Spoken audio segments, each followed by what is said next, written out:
마지막 제3부 선생님과 유서. 이 제3부는 56개의 글로 구성되어 있습니다. 1. 나는 올여름에 자네로부터 2-3통의 편지를 받았네. 도쿄에서 적당한 일자리를 구하고 싶으니 잘 부탁한다고 쓴 것은 분명 2번째 편지였던 것으로 기억하네. 내가 그거를 읽고 어떻게든 해주고 싶었네. 적어도 답장은 보내주어야 한다고 생각했지. 하지만 고백하건대 나는 자네의 부탁에 대해 아무런 노력을 하지 않았네. 자네도 알다시피 교재 범위가 좁다기보다 세상을 홀로 살아가고 있다는 표현이 적합할 것 같은 나로서는 감히 엄두를 낼 수가 없었던 것이지. 하지만 그것은 그리 중요한 문제가 아닐세. 사실 나는 나 자신을 어떻게 해야 할지 몰라 한창 고민하던 참이었네. 이대로 사람들 틈에 남겨진 미라처럼 계속 살아갈 것인가? 나는 아니면이라는 말을 마음속으로 되뇌일 때마다 섬뜩한 느낌이 들었네.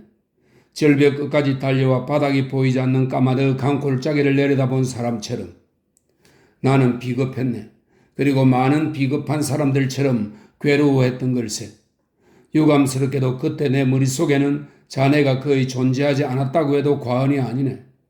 조금 심하게 말하면 자네의 일자리나 생계 따위는 내게 아무런 의미도 없었네. 어찌되든 상관없는 일이었지. 나는 그런 일에 신경 쓸 만한 상황이 아니었네. 나는 편지꽂이에 자네의 편지를 꽂아두고 가만히 팔짱을 끼고 앉아 생각해봤네. 집에 어느 정도 재산도 있는데 뭐가 아쉬워서 졸업하자마자 취직하겠다고 조급하게 구는 걸까? 나는 그런 씁쓸한 시선으로 멀리 있는 자네를 바라볼 뿐이었네.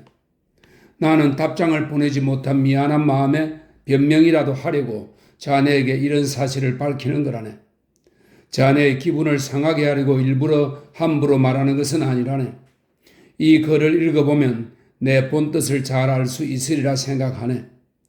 어쨌든 무슨 소식이든 전했어야 하는데 그냥 지나쳐버렸으니 나의 그 태만한 죄를 자네에게 사죄하고 싶네. 그 후에 나는 자네에게 전보를 보냈네. 사실대로 말하면 그때 나는 자네를 좀 만나고 싶었네. 그리고 자네가 알고 싶어하던 내 과거를 자네에게 들려주고 싶었네. 그런데 자네는 지금은 도쿄로 올 수 없다는 답신을 보내왔지. 실망한 나는 한동안 그 전보에서 눈을 떼지 못했다네. 자네도 전보만으로는 마음이 놓이지 않았는지 그 뒤에 다시 긴 편지를 써서 보내주었네. 그것으로 자네가 상경하지 못하는 사정을 잘 알 수 있었네. 나는 자네가 무례하다고는 전혀 생각지 않네. 자네의 소중한 아버님이 그토록 위독하신데 어떻게 자네가 집을 비울 수 있겠나? 자네 아버님의 병환을 잊은다는 내 태도야말로 비난을 받아야 할 걸세. 실제로 나는 그 전보를 칠 때 자네 아버님의 병환을 잊고 있었네. 자네가 도쿄에 있을 때는 고치기 힘든 병이니 주의해야 한다고 그렇게 충고했으면서 말일세. 나는 그런 모순된 인간이네. 어쩌면 내 뇌의 문제라기보다 내 과거가 나를 압박한 결과 이런 모순된 인간으로 변한 것인지도 모르네. 그 점에 있어서는 나의 아집이었음을 충분히 인정하고 있네. 자네에게 용서를 빌어야 하겠지? 자네가 보낸 마지막 편지를 읽었을 때 정말 미안하다는 생각이 들었네.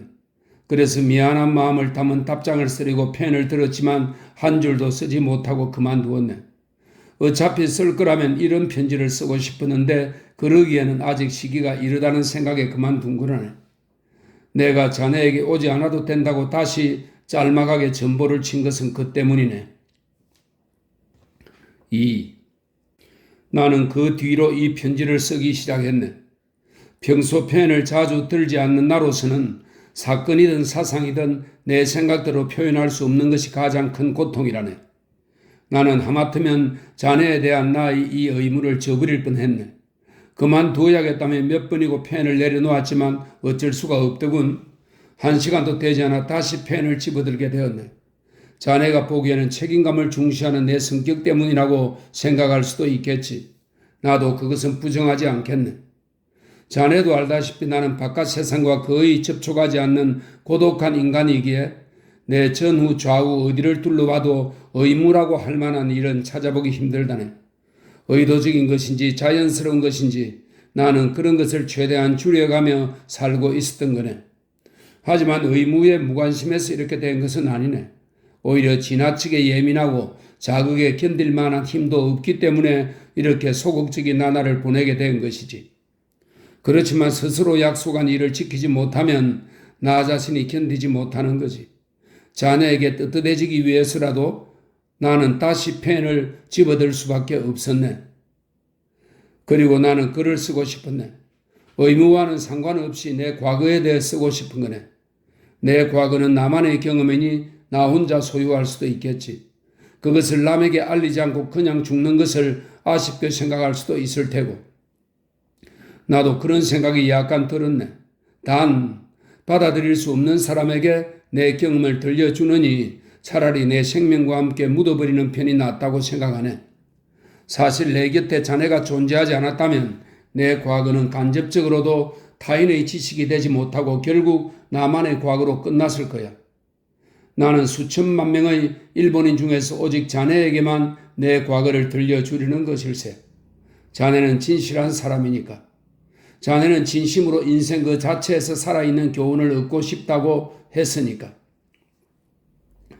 나는 세상의 어두운 그림자를 자네에게 숨김없이 알려주겠네. 하지만 두려워하지는 말게. 이 어둠을 직시하고 그 속에서 자네에게 도움될 만한 것을 집어내게. 내가 말하는 어둠이란 물론 윤리적인 어둠을 말하네. 나는 윤리적으로 태어났고 윤리적으로 성장한 사람이네. 내 윤리의식이 요즘 젊은이들과는 많이 다를지도 모르겠군. 하지만 아무리 잘못된 것이라도 그것은 나 자신의 것이네. 임시로 빌려 입은 옷이 아니라는 거네. 그러므로 앞으로 성장하며 나아갈 자네에게는 어느 정도 참고가 되리라 생각하네. 자네는 현대 사상 문제에 대해 나와 자주 의견을 나누었으니 그 문제에 대한 내 생각도 잘 알고 있을 거야. 나는 자네의 의견을 경멸한 것까지는 아니지만 결코 존중하지는 않았네. 자네는 사상을 뒷받칠 만한 경험이 부족했고 자네의 과거를 갖기에도 너무 젊었기 때문이야. 나는 이따금 웃기도 했네. 자네도 간혹 불만스러운 표정을 지었지.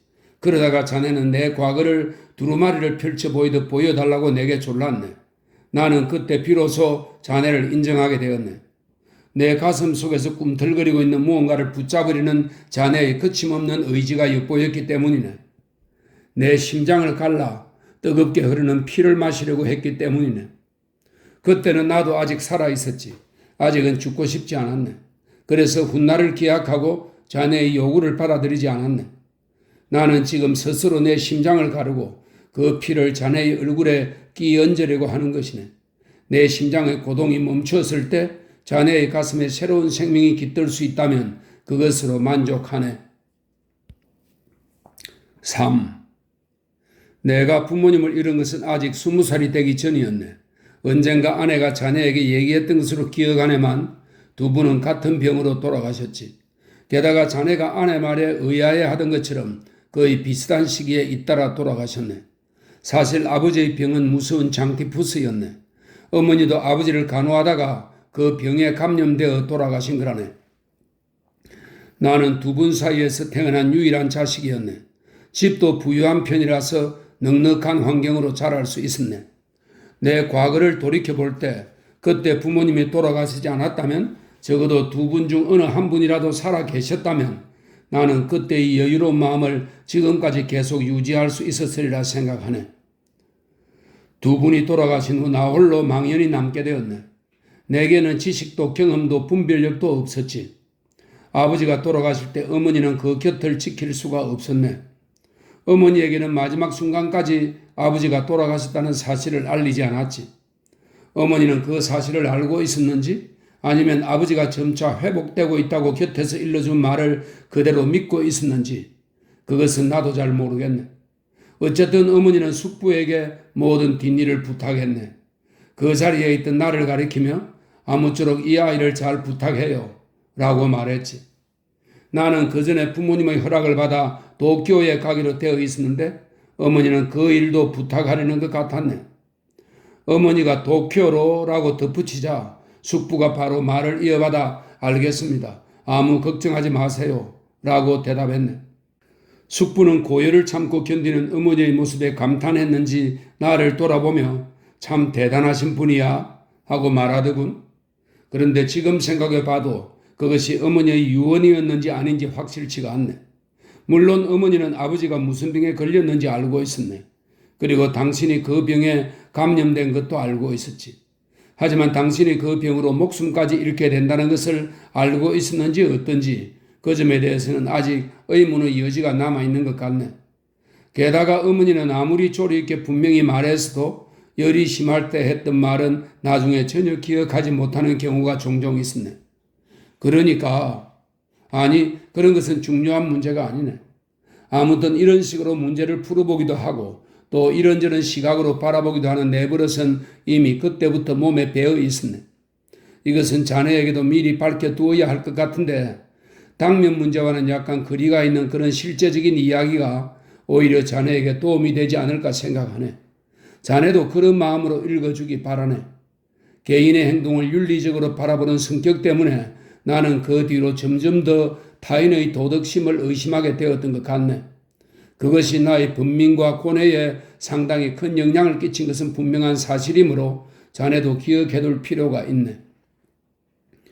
이야기가 본론에서 벗어나면 이해하기 어려워질 테니 다시 앞으로 돌아가세.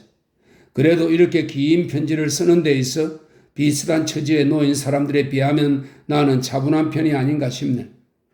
세상이 잠들면 들려오던 그 전차 소리도 이제는 끊어졌네. 어느새 덧문 밖에서는 이슬 맺힌 가을을 은근히 떠올리게 하는 애틋한 벌레의 울음소리가 희미하게 들리고 있네. 아내는 아무것도 모른 채 옆방에서 곤히 자고 있지. 종이 위에 한자 글을 써나갈 때마다 펜 끝이 울리는군. 나는 지금 차분한 마음으로 종이와 마주하고 있네. 아직 익숙하지 않아서 글씨가 칸을 벗어날지는 모르겠지만 머릿속이 혼란스러워서 횡설수설하는 일은 없을 것 같네. 4. 어쨌거나 홀로 남겨진 나는 어머니의 당부대로 숙부에게 의지하는 수밖에 달리 방법이 없었네. 숙부도 모든 것을 떠맡고 나를 보살펴 주었네. 그리고 내가 원하는 대로 도쿄에 갈 수 있도록 조치를 취해 주었네. 나는 도쿄에 올라와 고등학교에 들어갔네. 당시의 고등학생들은 지금보다 훨씬 거칠고 난폭했지. 내가 아는 한 아이는 한밤중에 어떤 기술자고 싸움이 붙어 남학신으로 상대의 머리에 상처를 입힌 적도 있었어. 술에 취한 상황에서 벌어진 싸움인데 서로 정신없이 치고받다가 그 아이가 상대에게 교모를 빼앗기고 말았네. 그런데 그 모자 안쪽에 그 아이의 이름이 적힌 마른 목걸이의 하얀 천이 붙어 있었던 거야. 자칫하면 그 기술자가 경찰에 신고해 학교로 연락이 올 상황이었지. 하지만 친구들이 나서서 일이 커지지 않도록 잘 처리해 주었네. 요즘 같은 고상한 환경에서 자란 젊은이들에게 그런 얘기를 들려주면 다들 어리석다고 생각하겠지. 사실은 나도 그렇게 생각하고 있으니까. 하지만 그들에게는 요즘 학생들에게서는 찾아볼 수 없는 순박함이 있었네. 당시 내가 숙부에게 매달 받았던 돈은 자네가 부친에게 받는 학자금에 비하면 훨씬 적었네. 물론 물가도 다르겠지만 그래도 나는 전혀 부족함을 느끼지 못했네. 경제적인 면에서는 다른 동급생들을 부러워할 만큼 어려운 처지가 아니었지. 지금 돌이켜보면 오히려 남들이 나를 부러워하는 편이었던 것 같아. 왜냐하면 나는 다달이 받는 생활비 이외에도 책값, 나는 그때 책 사는 것을 좋아했네. 그래서 책값이나 비상금을 숙부에게 자주 청구해 내 마음대로 쓸 수 있었으니까. 아무것도 몰랐던 나는 숙부를 철석같이 믿었을 뿐만 아니라 항상 감사하는 마음으로 그분을 존경했지. 숙부는 사업가였네. 현 의원이기도 했지. 그런 자리에 있기 때문인지 정당에도 연고가 있었던 것으로 기억나네. 아버지와 형제지간이지만 그런 점에서 볼 때 아버지하고는 성격이 전혀 달랐던 것 같아. 아버지는 조상이 물려준 유산을 소중히 지켜가는 착실한 분이었네. 취미로 다도나 꽃꽂이를 하셨고 시집 읽는 것도 좋아하셨지. 서화와 골동품에도 관심이 많으셨던 것 같아.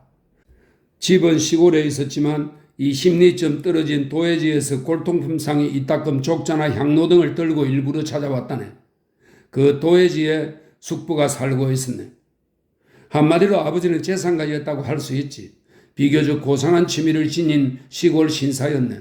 그러니 성격으로 보면 활달한 숙부와는 상당한 차이가 있었지. 그러면서도 두 분은 묘하게 사이가 좋았네. 아버지는 숙부를 당신보다 훨씬 능력 있는 믿음직한 사람으로 평가했네. 당신처럼 부모에게 재산을 물려받은 사람은 아무래도 세상에서 남들과 경쟁할 필요가 없으니 기량이 떨어질 수밖에 없다고 했지. 그 말은 어머니도 들었고 나도 들었네. 아버지는 스스로 당신의 마음가짐을 다지려고 그렇게 말한 것 같다. 그때 아버지는 너도 명심하는 게 좋아 라며 내 얼굴을 쳐다보았네. 그래서 지금까지 그것을 기억하고 있는 거라네. 그 정도로 아버지가 믿고 칭찬했던 숙부를 내가 어떻게 의심할 수 있었겠나. 그렇지 않아도 나는 숙부를 누구보다 자랑스럽게 생각하고 있었네.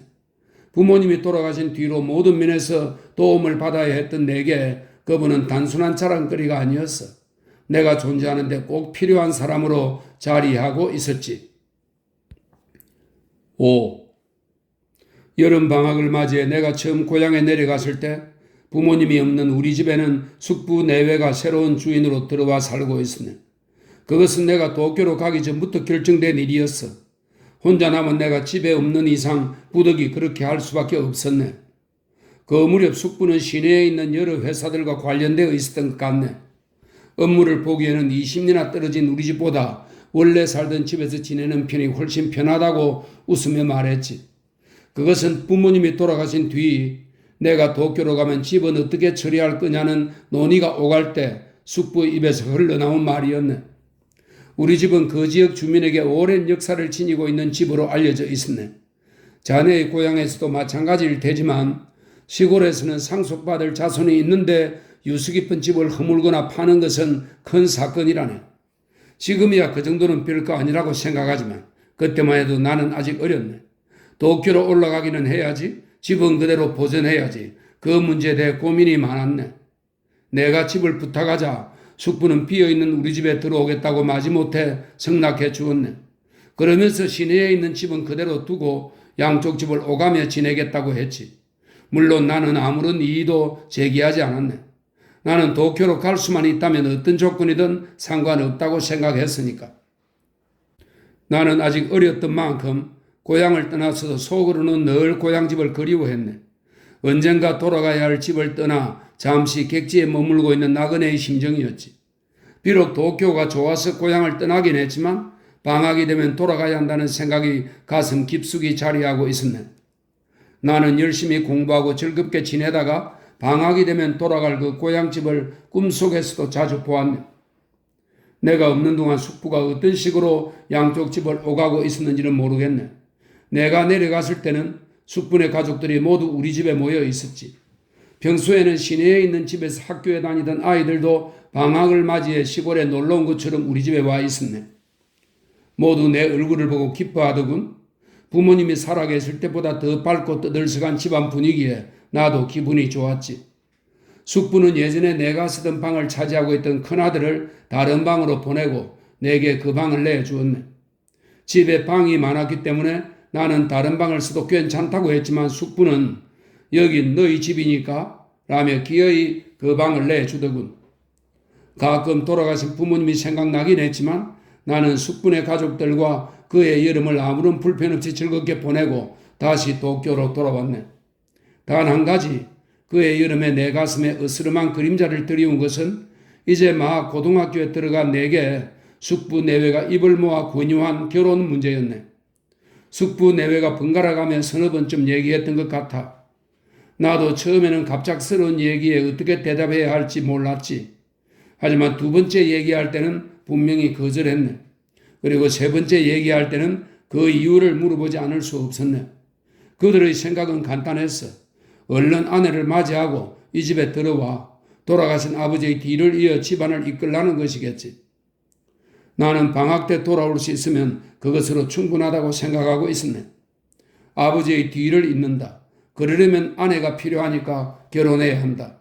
그것도 나름대로 일리가 있는 얘기였지. 특히 시골 사정을 잘 알고 있는 나로서는 충분히 이해할 수 있는 얘기였네. 나도 아주 싫었던 것만은 아니었네. 하지만 이제 막 공부하러 도쿄로 나간 내 입장에서 결혼은 망원경으로나 바라볼 수 있는 먼 훗날의 얘기였지. 나는 결국 숙부의 뜻을 거절하고 다시 집을 떠났네. 6. 나는 그 후로 한동안 결혼 얘기를 잊고 있었네. 내 주변에 있는 젊은이들 중에는 가정을 꾸리고 옹색하게 사는 사람은 아무도 없었네. 다들 자유로워 보였고 다들 미혼인 것 같았어. 그렇게 편안해 보이지만 깊이 파고들면 가정사정으로 어쩔 수 없이 결혼한 사람도 있었을 거야. 하지만 아직 어린 나는 거기까지 신경을 쓰지는 못했네. 그리고 그렇게 특별한 처지에 놓인 사람들도 주변의 시선을 의식해 학생 신분과는 거리가 먼 집안 얘기는 되도록 삼갔을 테지. 나중에 생각해보니 나 자신이 바로 그런 경우였네. 나는 그것도 모른 채 어린애처럼 마냥 즐겁게 학창시절을 보내고 있었지. 학년 말에 나는 다시 짐을 꾸려 부모님의 묘소가 있는 시골로 내려갔네. 그리고 지난해와 마찬가지로 부모님이 살았던 우리 집에서 다시 숙부 내외와 사촌들의 변함없는 모습을 볼 수 있었지. 나는 그곳에서 다시금 고향의 냄새를 맡았네. 그 냄새는 나에게 여전히 그리움이었지. 단조로운 1학년 생활에 변화를 안겨주는 고마운 것이었네. 그런데 나를 키워준 것이나 마찬가지인 그 냄새에 취한 내게 숙부는 또다시 결혼 문제를 언급했네. 숙부는 지난해 권유했던 말을 그대로 되풀이했네. 그 이유도 지난번과 똑같았어. 다만 지난번에 권유했을 때는 정해진 대상이 없었는데 이번에는 내 배우자가 될 사람까지 확실히 정해놓아 나는 더 당황할 수밖에 없었네. 그 배우자란 다름 아닌 숙부의 딸, 즉 나의 사촌 여동생이었네. 숙부는 당신의 딸과 결혼하면 서로에게 좋은 일이라며 아버지도 살아생전에 그런 말씀을 하셨다고 하더군. 나도 그렇게 하면 좋겠다는 생각은 들었네. 아버지가 정말로 그렇게 말했을 수도 있겠다고 생각했지. 하지만 그것은 숙부의 입을 통해서 알게 된 사실일 뿐 예전부터 미리 알고 있었던 것은 아니었네. 그래서 많이 당황했지. 하지만 숙부가 그런 얘기를 꺼낸 것도 무리가 아니라는 것을 이해할 수 있게 되었네. 내가 아둔한 걸까? 그럴 수도 있겠지만 아마 그 사촌 여동생에게 무관심했던 게 주된 원인이었을 거야. 나는 어렸을 때 시내에 있는 숙부의 집에 자주 놀러 갔었네. 그날로 돌아오기도 했지만 거기서 며칠씩 머무르기도 했지. 그리고 그 여동생하고는 그때부터 친하게 지냈네. 자네도 알고 있겠지. 어느 이간의 사랑이 이루어진 예는 없다는 것을. 누구나 다 아는 사실을 부연 설명하는 것인지는 모르겠지만 늘 함께 지내서 너무 친숙해진 남녀 사이에서는 연애에 필요한 자극제가 되는 신선한 감정을 기대하기 어려운 것 같네. 향내는 향을 막 피운 순간이 가장 강렬하고 술은 처음 마실 때가 가장 맛있듯 사랑에도 그런 순간이 존재한다고 생각하네. 그런데 그런 순간을 무심코 지나쳐버리면 서로가 익숙해질수록 친근감만 늘어날 뿐 연애 감정은 점점 마비되기 마련이네. 나는 아무리 생각해봐도 그 여동생을 아내로 맞이할 자신이 없었네. 숙부는 내가 원한다면 학교를 졸업할 때까지 결혼을 늦춰도 좋다고 했네. 하지만 좋은 일은 서두르라는 속담도 있으니 가급적이면 우선 약혼식만이라도 올리자는 얘기도 있었네. 상대에게 마음이 없는 나로서는 어느 쪽이든 마찬가지였지. 나는 그 제안도 거절했네. 숙부는 불쾌하다는 표정을 지었고 사촌 여동생은 울음을 터뜨렸지. 그녀는 나와 맺어지지 못해서 슬픈 것이 아니라 청혼을 거절당한 것이 여자로서 괴로웠던 거야. 내가 그녀에게 연애 감정이 없는 것처럼 그녀도 내게 연애 감정이 없다는 것을 나는 잘 알고 있었네. 나는 다시 도쿄로 올라왔네. 7. 내가 세 번째로 고향에 내려간 것은 그로부터 1년이 지난 초여름이었네. 나는 언제나 학년 말 시험이 끝나기가 무섭게 고향으로 달려갔지. 그 정도로 고향을 그리워하고 있었네. 자네도 느껴본 적이 있겠지만 자신이 태어난 곳은 공기의 색깔이 다르다네. 흙냄새도 각별하고 부모님에 대한 추억도 깊게 배어있지. 1년 중 7, 8월 2달을 그런 분위기에서 굴 속에 들어앉은 뱀처럼 조용히 보내는 그때야말로 나로서는 더없이 포근하고 편안했네. 단순했던 나는 사촌 여동생과의 결혼 문제에 대해 심각하게 고민할 필요는 없다고 생각했네. 싫으면 거절한다. 거절하면 그걸로 끝이다. 나는 그렇게 믿고 있었지. 그래서 숙부의 뜻을 거스른 것에 대해 별다른 부담감은 느끼지 않았네. 지난 1년간 한 번도 그 문제로 고민한 적이 없었기에 여느 때처럼 밝은 모습으로 고향에 내려갔네. 그런데 고향에 내려가 보니 숙부의 태도가 예전 같지 않더군. 예전처럼 반가운 얼굴로 나를 끌어안지도 않았네. 하지만 감각이 둔했던 탓에 4, 5일 동안은 별다른 눈치를 채지 못했지. 그러다가 어느 때인가 문득 이상하다는 생각이 들었어. 그러고 보니 이상한 것은 숙부만이 아니었어. 숙모도 이상했고 사촌 여동생도 이상했지. 중학교를 졸업하면 도쿄의 상업고등학교에 진학할 거라며 편지로 이것저것 물어보던 남동생까지 이상하더군. 내 성격상 그냥 넘어갈 수가 없었네. 왜 이렇게 기분이 이상한 걸까? 아니, 저들이 왜 저렇게 변한 걸까? 그때 문득 돌아가신 부모님이 세상을 제대로 바라볼 수 있도록 탁한 내 눈을 닦아준 게 아닐까 하는 생각이 들었네. 나는 마음 한편으로 부모님은 세상을 떠난 뒤에도 살아있을 때와 마찬가지로 나를 보살펴 준다고 믿고 있었지. 물론 그 무렵에도 세상 이치에 아주 어두운 편은 아니었어. 하지만 조상에게 물려받은 미신적인 사고도 내 피 속에 굳게 자리하고 있었지. 지금도 그대로 자리하고 있을 걸세. 나는 혼자 산에 올라가 절반은 애도의 뜻으로 절반은 감사하는 마음으로 부모님의 묘 앞에 무릎을 꿇었네. 그리고 차가운 돌 밑에 누워 계신 두 분에게 내 미래의 행복을 지켜달라고 기도했네. 이 글을 읽으면 자네가 비웃을지도 모르겠군. 그래도 어쩔 수 없지. 나는 그런 인간이었다네. 나의 세계는 손바닥에 뒤집히듯 순식간에 바뀌었네. 사실 내가 그런 일을 처음 겪는 것은 아니었네. 내가 16, 17살 때였을 거야. 이 세상에 그렇게 아름다운 것이 존재한다는 사실을 처음으로 알았을 때 나도 모르게 입이 벌어지고 말았네. 내 눈을 의심하며 몇 번이나 비벼댔는지 모르네. 그리고 마음속으로 저렇게 아름다울 수가 하고 소리쳤지. 16, 17이면 남자든 여자든 이승에 눈을 뜨는 시기가 아닌가? 그때 나는 비로소 여자를 세상에는 아름다운 것의 대표적 존재로 바라보게 되었네. 이제껏 이승에 대해 전혀 몰랐던 내가 한순간에 눈을 뜨게 된 거야. 그 뒤로 세상이 새롭게 보이기 시작했지. 내가 숙부의 태도를 의식하게 된 것도 그와 다를 게 없네. 갑자기 깨닫게 된 거지. 아무런 예감도 준비도 없이 불쑥 찾아온 거야. 갑자기 숙부와 그 가족들이 지금까지와는 전혀 다른 사람으로 보였네. 섬뜩한 기분이었어. 그리고 이대로 있다가는 내 앞날이 어떻게 될지 모른다는 생각이 들었네. 8. 나는 지금껏 숙부가 맡아왔던 우리 집의 재산에 대해 내가 자세히 모르고 있는 것은 돌아가신 부모님에 대한 도리가 아니라고 생각했네. 숙부는 본인의 말처럼 바쁜 몸이라서 그런지 잠자리도 수시로 바뀌었네.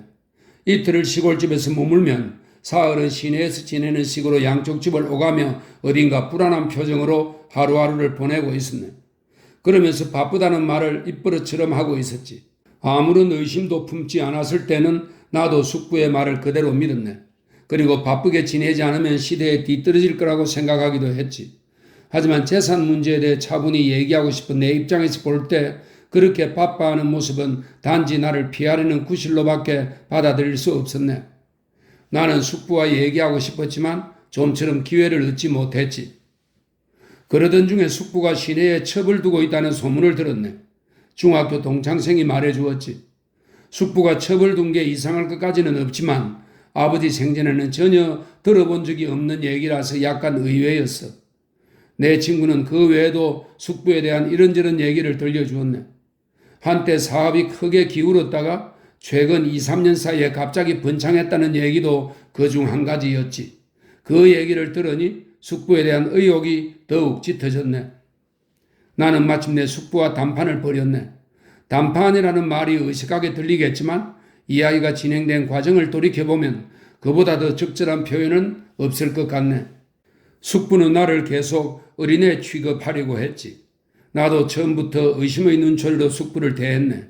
원만하게 해결될 리가 없었지. 유감스럽게도 나는 지금 그 담판의 전말을 여기에 상세히 적을 수 없을 만큼 마음이 조급하다네. 사실은 그보다 더 중요한 이야기가 있거든. 진작부터 꺼내고 싶었던 이야기였지만 가까스로 참아온 거라네.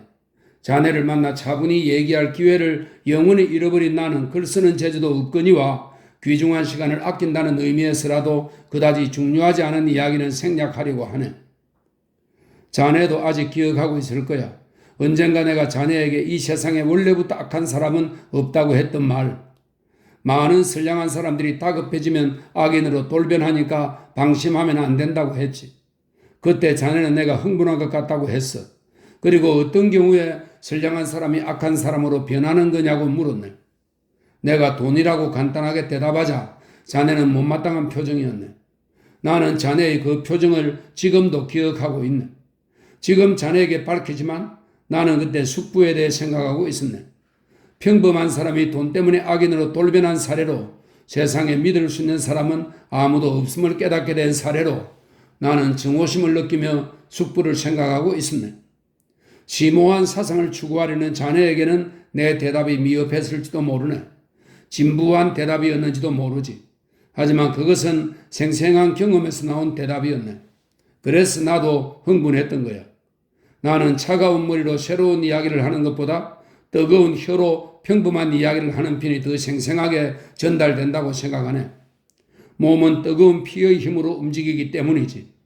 진실한 말은 공기의 파동을 전달할 뿐만 아니라 더 강한 물체에 더 강하게 작용할 수 있기 때문이야. 9. 한마디로 말하면 숙부가 내 재산을 빼돌린 거라네.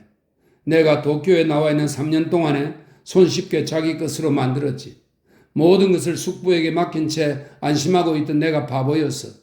좋게 평가하면 곱게 자란 순진한 젊은이라고나 할까? 나는 그때를 생각하면 좀 더 악하게 태어나지 못하고 그저 고지식하기만 했던 나 자신이 너무나 원망스러워 견딜 수가 없네. 하지만 때로는 다시 한번 그때의 그 모습으로 돌아가서 살아보고 싶은 생각도 든다네. 기억해두게.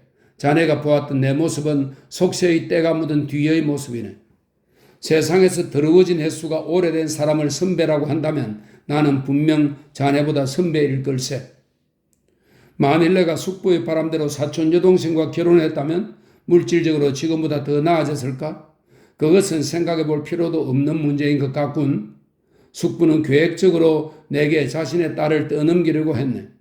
두 집안의 발전을 도모하려는 호의적인 의미에서가 아니라 천박한 무력에 사로잡혀 내게 결혼 얘기를 꺼냈던 거지. 나는 사촌 여동생을 사랑하지 않은 것일 뿐 싫어하지는 않았네. 그런데 나중에 돌이켜보니 숙부의 제의를 거절한 게 그나마 다행이라는 생각이 들더군. 어느 쪽이든 속는 것은 마찬가지겠지만 그래도 사촌 여동생과 결혼하지 않은 것은 숙부의 말대로 움직이지 않고 내 뜻을 일부분 관철시킨 거니까. 하지만 그것은 그다지 중요한 문제가 아니네. 특히 그 일과 상관없는 자네에게는 내가 어리석게 고집을 부린 것쯤으로 보이겠지. 그 와중에 나와 숙부 사이에 다른 친척이 끼어들었네. 나는 그 친척도 전혀 믿지 않았지. 믿기는커녕 오히려 적대감을 지니고 있었네. 숙부에게 속았다는 사실을 알고 나니 다른 사람도 틀림없이 나를 속일 거라는 생각이 들었네. 아버지가 그토록 칭찬하던 숙부도 나를 속였으니 다른 사람은 더 볼 것도 없다는 게 내 생각이었네. 그래도 그들은 나를 위해 내 소유로 남은 재산 일체를 정리해 주었네. 금액으로 치면 내가 예상했던 것보다 훨씬 적은 액수였지. 나로서는 잠자코 그것을 받든지 아니면 숙부를 상대로 소송을 거는 방법밖에 없었네. 나는 화가 났지만 어떻게 해야 좋을지 몰랐네. 소송을 걸고 싶지만 해결되기까지 시간이 오래 걸리는 게 문제였지. 공부하는 학생으로서 귀중한 시간을 빼앗기는 것은 상당히 괴로운 일이라고 생각했네. 나는 국리 끝에 시내에 사는 중학교 동창에게 부탁해 내가 받은 재산을 모두 현금으로 바꾸기로 했네. 친구는 그냥 갖고 있는 게 낫다고 충고했지만 나는 그 말을 듣지 않았네. 그때 나는 고향을 영원히 떠나겠다는 결심을 했네. 다시는 숙부의 얼굴을 보지 않겠다고 마음속으로 맹세했지. 나는 고향을 떠나기 전 부모님의 묘소를 찾아갔네. 나는 그때 이후로 묘소를 찾아간 적이 없네. 이제는 다시 찾아갈 기회도 없겠지. 동창생은 내 말대로 재산을 처분해 주었네. 하지만 그것은 내가 도쿄로 올라오고 나서 한참 후의 일이라네. 시골에서는 전답을 내놓아도 쉽게 팔리지 않고 자칫하면 돈을 떼일 염려도 있었지. 그런 점들을 감안해서 거래하다 보니 내가 받은 금액은 시가에 비해 상당히 적은 액수였네. 솔직히 말하면 내 자산은 시골집에서 깎아놓은 약간의 채권과 나중에 친구가 보내준 돈이 전부라네. 부모님에게 물려받았어야 할 원래 유산에 비하면 상당히 줄어든 액수였지. 더구나 내 잘못으로 줄어든 것도 아니니 기분이 좋을 리 없었지. 하지만 학생으로 생활하기에는 그것만으로도 충분했네. 실제로 나는 거기서 나오는 이자의 절반도 다 쓰지 못했지. 그런 여유로운 학생 생활이 나를 예기치 못한 상황에 빠뜨리고 말았다네. 10. 경제적으로 어려움이 없던 나는 시끄러운 하숙집에서 나와 따로 집을 마련하려고 했네. 하지만 그렇게 되면 가재도구도 새로 장만해야 하고 살림을 맡아줄 할멈도 필요하게 되지. 게다가 그 할멈은 내가 집을 비우더라도 안심하고 맡길 수 있는 믿을 만한 사람이어야 하지 않나? 그런저런 이유로 쉽게 실행에 옮길 수가 없었네. 그러던 어느 날 나는 괜찮은 집이 있는지 둘러보려는 가벼운 마음으로 산책도 할 겸 혼고다이 서쪽으로 내려가 고이 시가와 언덕길을 따라 덴저인은 정토종 사원입니다. 덴저인 쪽으로 올라갔네. 그 부근은 전찻길이 생긴 뒤로 모습이 많이 달라졌지만 당시만 해도 왼쪽은 병기 공장의 토담이었고 오른쪽은 들판도 언덕도 아닌 빈터에 풀만 잔뜩 자라고 있었네. 나는 그 풀숲에 서서 멍하니 맞은편 벼랑을 바라보았네. 지금도 경치는 좋지만 당시는 그 서쪽의 정취가 지금과 전혀 달랐네. 사방이 온통 초록빛 풀들로 뒤덮인 그곳에 서 있으니 저절로 마음이 편안해지더군. 나는 문득 이 근처에 적당한 집이 없을까 하는 생각이 들었네. 그래서 곧바로 초원을 가로지른 뒤 좁은 길을 따라 북쪽으로 걸어갔네. 당시만 해도 마을이 제대로 정비되지 않아 거리에 늘어선 낡은 집들은 상당히 지저분해 보였지. 나는 동네 골목과 시장 골목을 이리저리 돌아다녔네. 그러다가 과자 가게 아주머니에게 이 부근에 새 놓는 아담한 집이 없느냐고 물어봤지. 아주머니는 글쎄요 하며 잠깐 고개를 갸웃거리고는 전혀 모르겠다는 듯이 셋집을 구하긴 좀 하고 중얼거리더군. 나는 그만 포기하고 돌아가려고 했네. 그러자 아주머니가 내게 가정집에서 하숙하면 안 되겠어요? 하고 묻더군. 그 말을 듣자 이내 마음이 바뀌었네. 조용한 가정집에서 혼자 하숙하는 게 오히려 번거롭지도 않고 괜찮을 거라는 생각이 들었지. 그래서 그 가게에 걸터앉아 아주머니에게 자세한 얘기를 듣게 되었네. 그 집은 어느 군인 가족, 아니 군인의 유가족이 살고 있는 집이었네. 아주머니의 말에 의하면 바깥 양반은 청일 전쟁 때인가 언제인가 전사했다더군. 1년쯤 전까지는 이치가야의 사관학교 근처에서 살았는데 마국간까지 있을 정도로 너무 넓어서 그 집을 팔고 이곳으로 이사를 왔다고 했네. 그런데 집에 사람이 없어 적적하니까 하숙할 사람이 있으면 소개시켜달라고 부탁한 모양이야. 그 집에는 미망인과 외동딸과 하녀 외에는 식구가 없다고 하더군. 조용해서 내게는 안성맞춤이라고 생각했네. 한편으로는 그런 집에 불쑥 찾아갔다가 신원이 불분명한 학생이라고 거절당하면 어쩌나는 걱정도 있었지. 하지만 나는 학생으로서 그렇게 보기 흉한 차림새는 아니었네. 대학모도 쓰고 있었고 자네는 대학모가 뭐 그리 대단하냐고 생각하겠지. 하지만 당시의 대학생들은 요즘과는 달리 사회적으로 상당히 신뢰받는 편이었네. 나도 그때 그 사각모 덕분에 자신감을 갖게 되었지. 그래서 과자가게 아주머니가 일러준 대로 무작정 그 군인 유가족의 집을 찾아갔네. 나는 미망인을 만나 내가 방문한 이유를 밝혔네. 그 부인은 내 신상이며 학교며 전공 등에 대해 이것저것 물어보았네. 그러고는 그 정도면 괜찮다고 판단한 듯 언제든 짐을 옮겨도 좋다고 승낙해 주었지. 그 부인은 예의가 바르고 매사에 분명한 분이었네. 군인의 부인들은 다들 이런가 하고 감탄할 정도였지. 그런 성격을 지닌 분이 왜 그렇게 적적해 하는지 의아스럽기도 했네.